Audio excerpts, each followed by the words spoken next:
ವೀಕ್ಷಕರೇ, ಚಾನೆಲ್ಗೆ ಸ್ವಾಗತ. ನಾನು ನಿಮ್ಮ ಶಂಕರೇಗೌಡ. ವೀಕ್ಷಕರೇ, ಮನುಷ್ಯ ಹುಟ್ಟಿದ ಮೇಲೆ ಒಂದು ಮನೆ ಕಟ್ಟಬೇಕು, ಒಂದು ಮದುವೆ ಆಗ್ಬೇಕು. ಇದು ಬೇಸಿಕ್ ನೀಡು.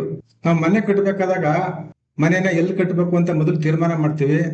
ಅದು ಯಾವ ಮೂಲೆಗೆ ಇರ್ಬೇಕು, ಯಾವ ಕಡೆಗೆ ಮೇನ್ ಡೋರ್ ಬರ್ಬೇಕು, ಯಾವ ಕಡೆಗೆ ಬೆಡ್ರೂಮು, ಕಿಚನ್, ಬಾತ್ರೂಮು, ಹಾಲ್ ಎಷ್ಟಿರ್ಬೇಕು, ಇವೆಲ್ಲವನ್ನು ಡಿಸೈನ್ ಮಾಡಿಸಿ ನಂತರ ನಾವು ಮನೆ ಕಟ್ತೀವಿ. ಮನೆನ ಚೌಕಾಕಾರವಾಗಿ ಕಟ್ತೀವಿ. ಅಂದ್ರೆ 4 ಮೂಲೆ ಕರೆಕ್ಟ್ ಬರ್ಬೇಕು. 4 ಮೂಲೆಗೂ 4 ದಿಕ್ಕುಗಳಿಗೂ ನಮ್ಮ ವಾಸ್ತು ಪ್ರಕಾರವಾಗಿ ಈಶಾನ್ಯ, ವಾಯುವ್ಯ, ಆಗ್ನೇಯ, ನೈಋತ್ಯ ಅಂತ 4 ಮೂಲೆಗೂ ಒಂದೊಂದು ಹೆಸರು ಕೊಡ್ತೀವಿ. ಆ 4 ಮೂಲೆನಲ್ಲೂ ಒಂದೊಂದು ದೈವಿಕ ಶಕ್ತಿ ಇದೆ. ಆಗ್ನೇಯ ಅಂದ್ರೆ ಅಗ್ನಿಮೂಲೆ, ಪೂರ್ವ, ದಕ್ಷಿಣ, ಮಧ್ಯ ಭಾಗದಲ್ಲಿ ಬರೋದೇ ಅಗ್ನಿಮೂಲೆ. ಇಲ್ಲಿ ಕಿಚನ್ ಮಾಡ್ತೀವಿ. ಈ ಕಿಚನ್ ಹೇಗಿರ್ಬೇಕು, ಕಿಚನ್ ಯಾವ ರೀತಿ ಇದ್ರೆ ಮನೆಗೆ ಆರೋಗ್ಯಕರವಾಗಿರ್ತೈತೆ, ಮನೆಯಲ್ಲಿ ಲಕ್ಷ್ಮಿ ತುಂಬಿರ್ತಾಳೆ, ಸಂತೋಷ ಇರುತ್ತೆ ಸಂಸಾರದಲ್ಲಿ. ಇವೆಲ್ಲವನ್ನ ಈ ವಿಡಿಯೋದಲ್ಲಿ ನೋಡೋಣ. ಈ ವಿಡಿಯೋನ ಕೊನೆಯವರೆಗೂ ನೋಡಿ. ಅಗ್ನಿಮೂಲೆ ಅಂದ್ರೆ ಅಗ್ನಿದೇವ ವಾಸವಾಗಿರ್ತಕ್ಕಂಥ ಜಾಗಕ್ಕೆ ಅಗ್ನಿಮೂಲೆ ಅಂತ ಕರಿತೀವಿ. ಈ ಅಗ್ನಿದೇವ ದೇವತೆಗಳಲ್ಲಿ ಇವರು ಒಬ್ರು. ಅಗ್ನಿ ಇಲ್ಲದೆ ಯಾವುದೇ ಕೆಲಸ ಕಾರ್ಯಗಳು ನಡೆಯೋದಿಲ್ಲ. ಉದಾಹರಣೆಗೆ ನಾವು ಹೋಮ ಹವನಗಳನ್ನು ಮಾಡಬೇಕಾದಾಗ ಅಗ್ನಿಯನ್ನ ದಹಿಸ್ತೀವಿ. ಮದುವೆ ಸಮಾರಂಭದಲ್ಲಿ ಅಗ್ನಿಯನ್ನ ಪೂಜಿಸ್ತೇವೆ. ಅಗ್ನಿದೇವ ಮನುಷ್ಯ ಹಾಗೂ ದೇವತೆಗಳ ಮಧ್ಯೆ ಸಂದೇಶ ರವಾನೆ ಮಾಡುವ ಶಕ್ತಿ ಕೇಂದ್ರ ಅಂತ ಕರಿತೀವಿ. ಹಳೆ ಕಾಲದಲ್ಲಿ ಹಳೆ ಮನೆಗಳಲ್ಲಿ ಅಡಿಗೆ ಮಾಡಬೇಕಾದಾಗ ನಮ್ಮ ಅಜ್ಜಿ ತಾತಿರ ಅವರೆಲ್ಲ ಅಡಿಗೆ ಮನೆನ ಚೆನ್ನಾಗಿ ನೀಟಾಗಿ ತೊಳೆದು ಸಾರಿಸಿ ಕುಡಿಸಿ ಅದಕ್ಕೆ ರಂಗೋಲಿ ಇಟ್ಟು ಪೂಜೆ ಮಾಡ್ತಾ ಇದ್ರು ಒಲೆಗಳನ್ನ. ಆದ್ರೆ ಇವತ್ತು ಅದನ್ನ ಯಾರು ಮಾಡ್ತಾ ಇಲ್ಲ. ಆದ್ರಿಂದ ನಮ್ಮ ಅಜ್ಜಿಯರು ಎಲ್ಲ ಮಾಡ್ತಾ ಇದ್ದ ಅಡಿಗೆ ತುಂಬಾ ರುಚಿಕರವಾಗಿತ್ತು. ಯಾಕೆಂದ್ರೆ ಅಡಿಗೆ ಮಾಡುವಂತವ್ರು ಕೇವಲ ಅಡಿಗೆ ಮಾಡುವ ಒಬ್ರು ಗೃಹಿಣಿಯಾಗಿರ್ತಿರ್ಲಿಲ್ಲ. ಅವರು ಪ್ರೀತಿ ವಿಶ್ವಾಸದಿಂದ ಮಕ್ಕಳಿಗೆ ಹೊಟ್ಟೆ ತುಂಬಾ ತಿನ್ನಿಸ್ಬೇಕು, ಮಕ್ಕಳು ಚೆನ್ನಾಗಿರ್ಬೇಕು ಅಂತ ತುಂಬಾ ಪ್ರೀತಿ ಪಟ್ಟು ಅಡಿಗೆ ಮಾಡ್ತಾ ಇದ್ರು. ಅದನ್ನೇ ಅನ್ನಪೂರ್ಣೇಶ್ವರಿ ಅಂತ ಕರೀತಾರೆ. ಅನ್ನಪೂರ್ಣೇಶ್ವರಿ ಅಂತ ಅಂದ್ರೆ ಅನ್ನವನ್ನು ನೀಡತಕ್ಕಂಥವ್ರೆ ಅನ್ನಪೂರ್ಣೇಶ್ವರಿ. ಅನ್ನಪೂರ್ಣೇಶ್ವರಿ ಅಂದ್ರೆ ಪಾರ್ವತಿ ಪರಮೇಶ್ವರರು. ಪಾರ್ವತಿ ದೇವಿನಿ ಅನ್ನಪೂರ್ಣೇಶ್ವರಿ ಅಂತ ಕರೀತಾರೆ. ಅಗ್ನಿದೇವ ಹಾಗೂ ಅನ್ನಪೂರ್ಣೇಶ್ವರಿ ಇಬ್ಬರು ವಾಸವಾಗಿರೋ ಜಾಗವೇ ಅಗ್ನಿಮೂಲೆ. ಈ ಅಗ್ನಿಮೂಲೆಯನ್ನ ನಾವು ತುಂಬಾ ಶುದ್ಧವಾಗಿ ಇಟ್ಕೋಬೇಕು. ಅಲ್ಲಿ ಕೆಲಸ ಮಾಡೋ ಗೃಹಿಣಿಯರೇ ಆಗಲಿ ಯಾರೇ ಆಗಲಿ ತುಂಬಾ ಸಂತೋಷವಾಗಿ ಅಡಿಗೆ ಮಾಡ್ಬೇಕು. ಅವಾಗ ಮಾತ್ರ ಅಡಿಗೆ ರುಚಿಯಾಗಿರ್ತೈತೆ, ಮನೆಯವ್ರೆಲ್ಲರಿಗೂ ಹೊಟ್ಟೆ ತುಂಬುತ್ತೆ, ಆರೋಗ್ಯಕರವಾಗಿರ್ತೈತೆ. ಅಡಿಗೆ ಮಾಡೋ ಗೃಹಿಣಿ ಸಂತೋಷವಾಗಿರ್ಬೇಕು ಅಂದಾಗ ಅಡಿಗೆ ಮನೆಯ ವಾಸ್ತು ಸಹ ಕರೆಕ್ಟ್ ಆಗಿರ್ಬೇಕು. ಕಿಚನ್ ಅನ್ನ 2 ರೀತಿ ವಿನ್ಯಾಸ ಮಾಡ್ತೀವಿ. ಒಂದು ಓಪನ್ ಕಿಚನ್, ಎರಡನೇದು ಕ್ಲೋಸ್ಡ್ ಕಿಚನ್ ಅಂತ. ಓಪನ್ ಕಿಚನ್ ಅಂತ ಅಂದ್ರೆ ನಾವ್ ಎಂಟ್ರಿ ಹೋಗ್ತೀವಲ್ಲ, ಎಂಟ್ರಿನಲ್ಲಿ ಅಲ್ಲಿ ಡೋರ್ ಇರೋದಿಲ್ಲ, ಪೂರ್ತಿ ಓಪನ್ ಇರ್ತೈತೆ. ಅಲ್ಲಿ ಒಂದು ಶೆಲ್ಫ್ ಮಾಡಿರ್ತಾರೆ. ಆ ಶೆಲ್ಫ್ ಬಿಟ್ರೆ ಮೇನೆಲ್ಲ ಫುಲ್ ಓಪನ್ ಇರ್ತೈತೆ. ಹೊರಗಡೆ ನಾವು ಡೈನಿಂಗ್ ಅಲ್ಲಿ ನಿಂತ್ಕೊಂಡು ನೋಡಿದಾಗ ಕಿಚನ್ ಅಲ್ಲಿ ಇರೋದು ಎಲ್ಲವೂ ಕಾಣ್ತದೆ. ಅದನ್ನ ನಾವು ಓಪನ್ ಕಿಚನ್ ಅಂತ ಹೇಳ್ತೀವಿ. ಕ್ಲೋಸ್ಡ್ ಕಿಚನ್ ಅಂತ ಅಂದ್ರೆ ಹಳೆ ಕಿಚನ್ ಅಡಿಗೆ ಮನೆ ನೋಡಿರ್ಬೇಕು ನೀವು. ಅಲ್ಲಿ ಒಂದು ಆರ್ಚ್ ಇರ್ಬೋದು, ಇಲ್ಲಾಂದ್ರೆ ಒಂದು ಡೋರ್ ಮಡಗಿರ್ತಾರೆ, ಅದು ಕ್ಲೋಸ್ ಆಗಿರ್ತೈತೆ. ನಾವು ಹಾಲ್ ನಲ್ಲಿ ಅಥವಾ ಡೈನಿಂಗ್ ನಲ್ಲಿ ನಿಂತ್ಕೊಂಡು ನೋಡಿದಾಗ ಕಿಚನ್ ನಲ್ಲಿ ಒಳಗಡೆ ಕೆಲಸ ಮಾಡೋರು ಅಡಿಗೆ ಮಾಡೋರು ಯಾರು ಕಾಣೋದಿಲ್ಲ. ಅದನ್ನ ಕ್ಲೋಸ್ಡ್ ಕಿಚನ್ ಅಂತ ಹೇಳ್ತೀವಿ. ಕ್ಲೋಸ್ಡ್ ಕಿಚನ್ ಅಲ್ಲಿ ಇದು ಹಳೆ ಕಾಲ system. Open kitchen, closed kitchen ಎರಡಕ್ಕೂ ವ್ಯತ್ಯಾಸ ಏನಪ್ಪಾ ಅಂದ್ರೆ, ಓಪನ್ ಕಿಚನ್ ನಲ್ಲಿ ಅಡಿಗೆ ಮಾಡೋರು ಹೊರಗಡೆ ಡೈನಿಂಗ್ ನಲ್ಲಿ ಇರೋರು, ಹಾಲ್ ನಲ್ಲಿ ಇರೋರು ಕಾಣ್ತಾ ಇರ್ತಾರೆ. ಅವ್ರ ಜೊತೆ ಮಾತಾಡ್ಕೊಂಡು ಅವ್ರು ಅಡಿಗೆ ಮಾಡ್ಬೋದು. ಸೊ ಕ್ಲೋಸ್ಡ್ ಕಿಚನ್ ಆದ್ರೆ ಹೊರಗಡೆ ಹಾಲ್ ನಲ್ಲಿ ಡೈನಿಂಗ್ ನಲ್ಲಿ ಕೂತಿರೋರ್ ಜೊತೆ ಮಾತಾಡಿಕ್ ಆಗೋದಿಲ್ಲ. ಅವ್ರ ಲಿಂಕ್ ಅವ್ರಿಗೆ ಇರೋದಿಲ್ಲ. ಅವ್ರೊಬ್ರು ಅಡಿಗೆ ಮಾಡ್ತಾ ಇರ್ತಾರೆ. ಕೆಲವೊಂದ್ಸರಿ ಅವ್ರಿಗೆ ಬೇಜಾರಾಗಬಹುದು, ಹೊರಗಡೆ ಏನ್ ನಡೀತಿದೆ ಅಂತ ಅವ್ರಿಗೆ ಗೊತ್ತಾಗ್ತಾ ಇರೋದಿಲ್ಲ. ಇದು ಕ್ಲೋಸ್ಡ್ ಕಿಚನ್. ಓಪನ್ ಕಿಚನ್ ಆದ್ರೆ ಇಲ್ಲ, ಹೊರಗಡೆ ಯಾರೋ ಕೂತಿರ್ತಾರೆ, ಹಾಲ್ನಲ್ಲಿ ಹೊರಗಡೆಯಿಂದ ಯಾರೋ ಬಂದಿರ್ತಾರೆ, ಗೊತ್ತಿಲ್ಲದೆ ಇರೋ ಜನ ಹಾಲ್ನಲ್ಲಿ ಕೂತಿರ್ತಾರೆ, ಇಲ್ಲ ಡೈನಿಂಗ್ ನಲ್ಲಿ ಕೂತಿರ್ತಾರೆ. ಅವ್ರಿಗೆ ತಿಂಡಿ ಊಟ ಬಿಡಿಸ್ಬೇಕು. ಕೋಣೆಲಿರೋರು ಹೆಣ್ಮಕ್ಳು ಎಲ್ಲರಿಗೂ ಅವ್ರು ನೋಡ್ತಾ ಇರ್ತಾರೆ. ಕೆಲವೊಬ್ರು ನಮ್ಮವ್ರೆ ಆದ್ರೂ ಪರವಾಗಿಲ್ಲ, ಹೊರಗಡೆ ಅವ್ರು ಬಂದ್ರೆ ಅವ್ರು ನಮ್ಮ ಹೆಣ್ಮಕ್ಳು ಎಲ್ಲರೂ ನೋಡ್ತಾ ಇರ್ತಾರೆ. ಅವ್ರು ಏನೇನ್ ಮಾಡ್ತಾರೆ, ಆ ಹೆಣ್ಮಕ್ಳಿಗೆ ಹೋದ್ರೆ ಮುಜುಗರ ಆಗ್ತಾ ಇರ್ತಾರೆ. ಏನಾರು ಕೆಲಸ ಮಾಡ್ಲಿಕ್ಕೆ ಇವ್ರು ಯಾರೋ ಏನೋ ಈ ತರ ನೋಡ್ತಾರೆ ಅಂತ. ನಾನು ಹೇಳೋ ಪ್ರಕಾರ ಕ್ಲೋಸ್ಡ್ ಕಿಚನ್ ಒಳ್ಳೇದು ಪ್ರತಿಯೊಬ್ಬರಿಗೂ. ಗೆಳೆಯರೆ, ಮೊದಲು ಶೆಲ್ಫ್ ಕಲ್ಲು 2 ಅಡಿ ಅಗಲ ಇರಬೇಕು. ಆಕ್ಚುಲಿ ವಾಸ್ತು ಪ್ರಕಾರ ಬ್ಲಾಕ್ ಗ್ರಾನೈಟ್ ಯೂಸ್ ಮಾಡಬಾರ್ದು. ವೈಟ್ ಇಲ್ಲ ಮಿಲ್ಕ್ ವೈಟ್, ಕ್ರೀಮ್ ಕಲರ್ ಇಲ್ಲ ಹಳದಿ ಕಲರ್, ಈ ಕಲರ್ ಗ್ರಾನೈಟ್ ಕಲ್ಲನ್ನ ನಾವು ಯೂಸ್ ಮಾಡ್ಬೇಕು. ಯಾಕೆಂದಾಗ ಅನ್ನಪೂರ್ಣೇಶ್ವರಿಗೆ ಇಷ್ಟವಾಗಿರೋದು ವೈಟ್ ಅಂದ್ರೆ ಕ್ರೀಮ್ ಕಲರ್ ಆಗಿರ್ಬೋದು, ಯೆಲ್ಲೋ ಕಲರ್ ಆಗಿರ್ಬೋದು, ಬ್ಲಾಕ್ ಕಲರ್ ಅಲ್ಲ. ಅದು ಬ್ಲಾಕ್ ಕಲರ್ ಯಾವಾಗ್ಲೂ ಅದು ಒಂದು ರೀತಿ ಕೆಟ್ಟದ ಸಂದೇಶವನ್ನ ರವಾನೆ ಮಾಡುತ್ತೆ. ಅಗ್ನಿ ಅಂತ ಅಂದ್ರೆ ಅದು ಒಂದು ಸತ್ಯದ ಬೆಳಕು ಅಂದ್ರೆ ವೈಟ್, ಬಿಳಿಗೆ ವೈಟ್ ಅಂತ ಹೇಳಿ. ಸೂರ್ಯನ ಕಿರಣ ಯಾವಾಗ್ಲೂ ಬಿಳುಪು ಇರ್ತದೆ, ಕಪ್ಪಾಗಿರೋದಿಲ್ಲ. ಅದು ಸತ್ಯದ ಸಂದೇಶವನ್ನ ರವಾನೆ ಮಾಡುತ್ತೆ.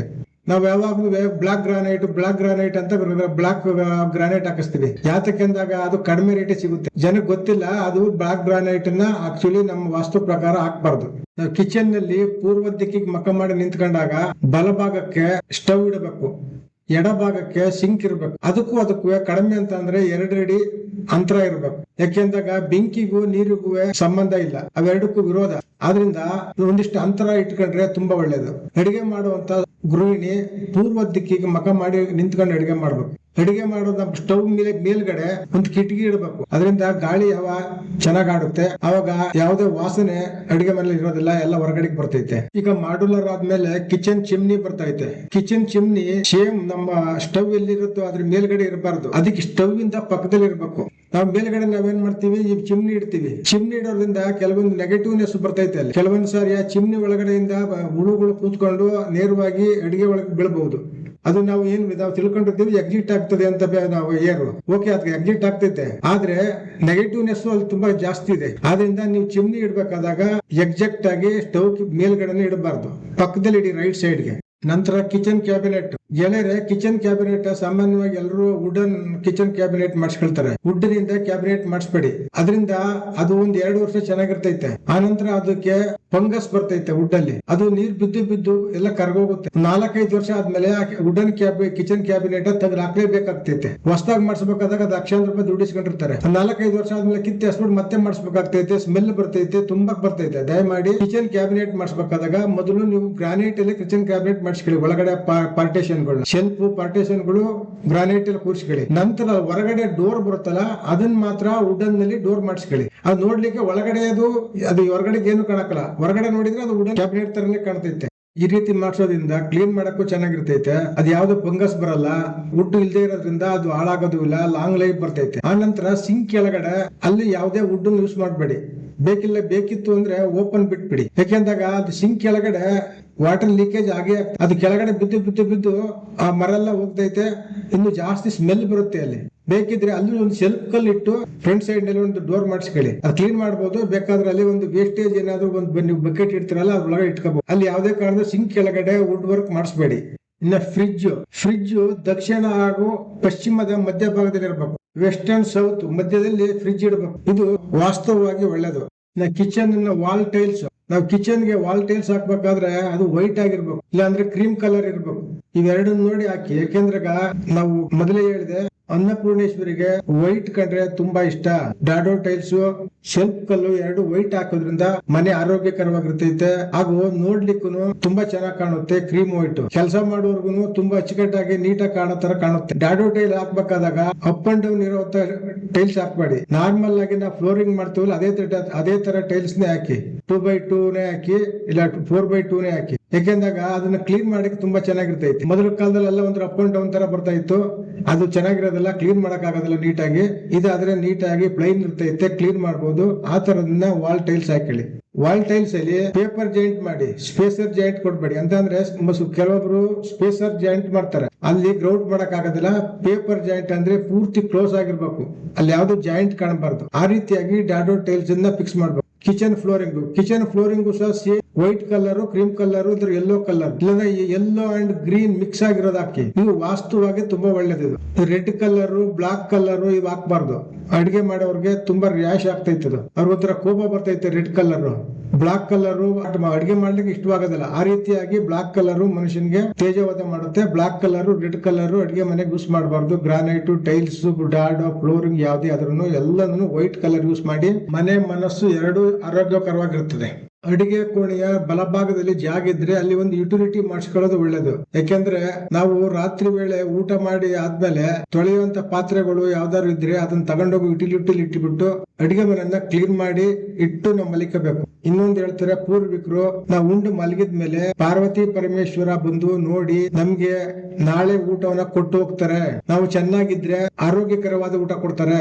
ಆದ್ರಿಂದ ನಾವು ರಾತ್ರಿ ವೇಳೆ ಅಡಿಗೆ ಮಾಡಿ ಆದ್ಮೇಲೆ ಕ್ಲೀನ್ ಮಾಡಿ ವೇಸ್ಟೇಜ್ ಇದ್ರೆ ತೆಗೆದು ಹೊರಗೆ ಇಟ್ಬಿಟ್ಟು ಮನೆಯನ್ನ ಬೆಳಿಗ್ಗೆ ಎದ್ದು ಬಂದು ನೇರವಾಗಿ ಪೂಜೆ ಮಾಡಿ ಅಡಿಗೆ ಮಾಡೋ ತರ ಇಟ್ಕೊಂಡ್ರೆ ಅದು ತುಂಬಾ ಒಳ್ಳೇದು. ಅದರಿಂದ ಲಕ್ಷ್ಮಿ ಬರ್ತಾಳೆ ಅನ್ನೋದು ಒಂದು ನಂಬಿಕೆ ಇದೆ. ಮನೆಯಲ್ಲಿ ಆರೋಗ್ಯಕರವಾಗಿರ್ತೈತೆ. ಆರೋಗ್ಯವಾದ ಊಟ ಮಾಡಿದ್ರೆ ಯಾವುದೇ ಖರ್ಚಾಗೋದಿಲ್ಲ. ಆ ಖರ್ಚು ಉಳಿದ್ರೆ ಮನುಷ್ಯನಿಗೆ ಅದೇ ಸಂಪತ್ತು. ಆರೋಗ್ಯವೇ ದೊಡ್ಡ ಸಂಪತ್ತು. ಇದು ಗೆಳೆಯರ, ಈ ವಿಡಿಯೋ ಇಷ್ಟವಾಗಿದ್ರೆ ಲೈಕ್ ಕೊಟ್ಟು ಶೇರ್ ಮಾಡಿ, ಹಾಗೂ ನಮ್ಮ ಚಾನೆಲ್ಗೆ ಸಬ್ಸ್ಕ್ರೈಬ್ ಮಾಡ್ಕೊಳ್ಳಿ. ಮುಂದೆ ನೀವು ಇಂತ ಒಳ್ಳೊಳ್ಳೆ ವಿಡಿಯೋ ಮಾಡಿ ತೋರಿಸ್ತೀನಿ. ನಮಸ್ಕಾರ.